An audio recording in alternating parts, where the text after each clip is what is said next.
భార్య మంగళసూత్రాన్ని ఇలా వేసుకుంటే భర్త 100 ఏళ్లు జీవిస్తాడు. పెళ్ళైన స్త్రీకి అందం, ఐశ్వర్యం, మెడలో తాళిబొట్టు. భర్త భార్యకి కట్టినప్పుడు వేదమంత్రాలతో ఆ తంతు జరుగుతుంది. భార్య మెడలో మంగళసూత్రం, నుదుటిన సింధూరం భర్త ప్రాణాలను, సంతోషాలను కాపాడుతుంది. వివాహ సమయంలో నుంచి స్త్రీలు మంగళసూత్రం ధరించడం భారతీయ సాంప్రదాయం. మంగళసూత్రం అనే శబ్దం సంస్కృతం నుంచి పుట్టింది. పెళ్లి సమయంలో పెళ్లి కొడుకు పెళ్లి కూతురి మెడలో తాళిబొట్టు కడతాడు. మంగళసూత్రం భార్యాభర్తల అనుబంధానికి ప్రతీక. మంగళసూత్రం అంటే శుభప్రదం, శోభాయమానం. సూత్రం అంటే తాడు, ఆధారమని అర్థం. వివాహంలో భాగంగా వరుడు వధువు మెడలో 3 ముళ్ళును వేస్తాడు. భర్త ఆరోగ్యంగా ఉండాలని, తన సంసారం నిండు నూరేళ్లు సుఖ సంతోషాలతో సాగాలని వధువు మెడలో 3 ముళ్ళను వేస్తారు. వేద పండితులు ఆ ముక్కోటి దేవతల సాక్షిగా ఈ పెళ్లి జరిగినట్లు దేవతలందరూ నూతన వధువరులను దీవిస్తారని నమ్మకం. అయితే ప్రస్తుతం కొందరు మహిళలు మంగళసూత్రాలను పక్కన పెడుతున్నారు. మంగళసూత్రం బదులుగా నల్లపూసల హారాన్ని, ప్రస్తుతం నడుస్తున్న ట్రెండ్కు తగ్గట్టుగా ఉన్న మంగళసూత్రాలను ఉపయోగిస్తున్నారు. దక్షిణాది మంగళసూత్రాన్ని తాళిగా పలుకుతున్నారు.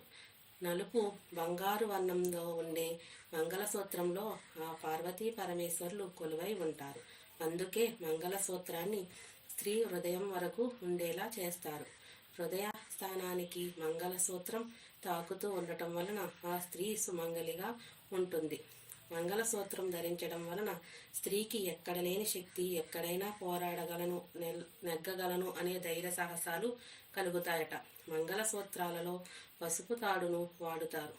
వరుడు 3 ముళ్ళు వేసిన తరువాత ఒక్కో ముడికి కుంకుమను అద్దుతారు. మంగళసూత్రాలను బంగారువి చేయించుకున్న మధ్యలో తాడు మాత్రం పసుపు తాడునే వాడాలి.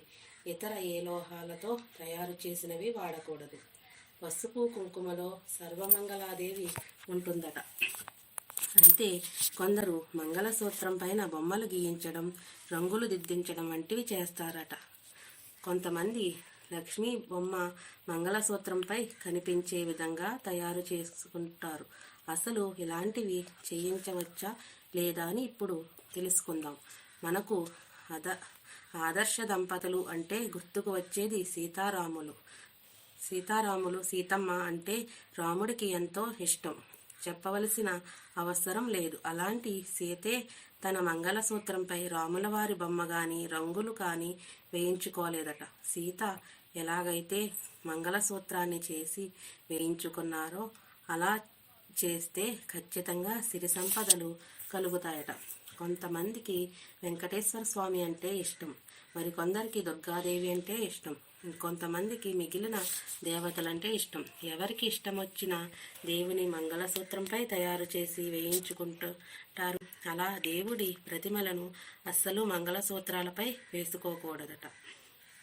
ముఖ్యంగా లక్ష్మీదేవి ప్రతిమలను ఉన్న మంగళసూత్రాన్ని అస్సలు వేసుకోకూడదట.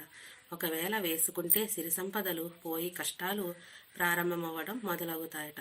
కాబట్టి మంగళసూత్రాన్ని మామూలుగా వేసుకోవడం మంచిది. వాస్తవానికి మంగళసూత్రాన్ని పత్తి నుంచి తీసిన దారంతో కానీ, పట్టు నుంచి వచ్చిన దారంతో కానీ చేయవలసి ఉంది. అలాగే భార్య మెడలోని మంగళసూత్రం భర్తను వివిధ రకాల దుష్టశక్తుల నుంచి కాపాడుతుంది. మంగళసూత్రాల విషయంలో స్త్రీలు ఖచ్చితంగా కొన్ని విషయాలు పాటిస్తే ఆ ఇంట్లో సుమంగళి యోగం సిద్ధిస్తుంది. మా వీడియో చూసినందుకు ధన్యవాదములు. దయచేసి మా ఛానల్ లైక్ చేసి సబ్స్క్రైబ్ చేసుకొని మమ్మల్ని సపోర్ట్ చేయండి.